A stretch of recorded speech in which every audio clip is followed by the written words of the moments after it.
હાય, કેમ છો? જયા વિથ લાઈફમાં તમારું બધાનું સ્વાગત છે અને ગુડ મોર્નિંગ. અને આજે છે રક્ષાબંધન, તો તમને બધાને હેપી રક્ષાબંધન. તો આજે હું રક્ષાબંધનના દિવસે હું ગઈ નથી મારા મમ્મીના ઘરે. અહીંયાથી 3 કલાકનો રસ્તો થાય છે, એટલે હું નથી ગઈ. 7મ 8મમાં જવાની તૈયારી છે મારે, એટલે હું આ વખતે નથી ગઈ. અને અત્યારે મારી નણંદ આવવાના છે, તો એ આવે પછી હું આમાં વ્લોગ ચાલુ કરું પાછળ. લઈ લે, વાંધો ને. ઓલરેડી મારા નણંદ આવી ગયા છે અને રાખડીની તૈયારી કરીએ છીએ. અને જો ચાંદલાની શરૂઆત થઈ ગઈ છે, તો ચાલો હેપી રક્ષાબંધન બીજી વાર બધાને.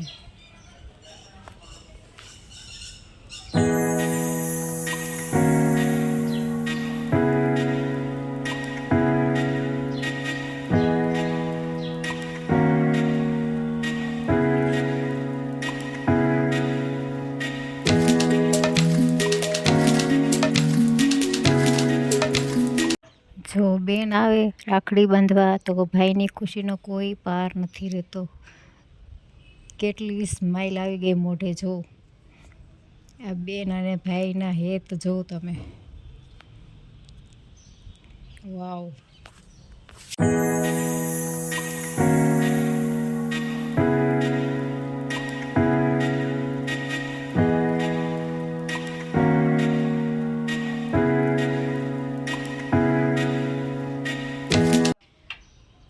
અને આમાં છે ગિફ્ટ લીધેલી છે,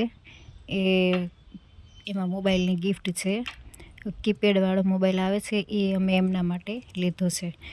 એન્ડ્રોઈડમાં એમને ખબર નથી પડતી, એટલે એટલા માટે આ અમે મોબાઈલ એને લઈ દીધો છે. કેમ કે એમની પાસે હતો પણ એ ખોટકાઈ ગયેલ હતો, હાલતો નહોતો. એટલા માટે અમે એમને ન્યૂ મોબાઈલ લઈ દીધો છે. કેમ કે કમસે કમ વાત તો કરી શકે ને આ મોબાઈલ હોય એની પાસે. તો અમે એને મોબાઈલની ગિફ્ટ આપી છે. તો મારી નણંદે તો રાખડી બાંધી દીધી છે એમના ભાઈને. હવે વારો આવ્યો છે અમારા વિદુષી બેનનો. હવે વિદુષી બેન કાનજીભાઈને રાખડી બાંધશે.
હવે જમવાની તૈયારી કરીએ છીએ. તો જમવામાં મેથી સુધારે છે, અને ચાકુ પણ નથી હાલતું, તો ચાકુ પાણાવેથી પીવરાવે છે. અને આ ખીર તૈયાર છે, શાક પણ તૈયાર છે. તો અમારે જમવાનું પણ બની ગયું છે. તો જમવા અમે બેસી ગયા છે, અને તમે બધા પણ ચાલો જમવા. અને જમવામાં તો એવું હતું કે મેં શાક રોટલા ભજીયા ખીર બધું બનાવ્યું હતું, પણ ખીર ને ભજીયાથી જ પેટ ભરાઈ ગયું, તો શાક ને રોટલા તો મારે એમને એમ રહ્યા. અને હવે ચાનો ટાઈમ થઈ ગયો છે, તો ચા પણ પીવાઈ ગઈ છે. અને હવે અમારા બેનને જવાની તૈયારી છે ઘરે, તો હવે એ નીકળે છે.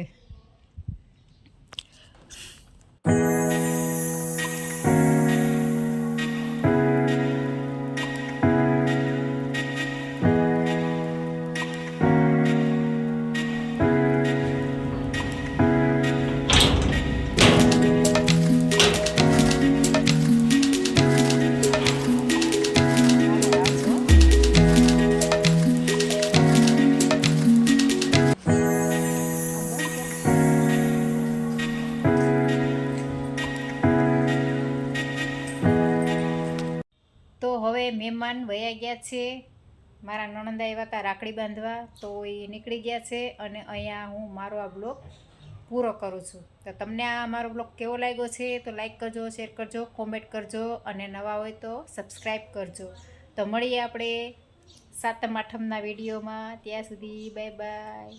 નક્કી નથી સાતમ આઠમમાં હું બ્લોગ બનાવું કે ના બનાવું, પણ મળીએ આપણે બીજા વિડીયોમાં. ત્યાં સુધી બાય બાય.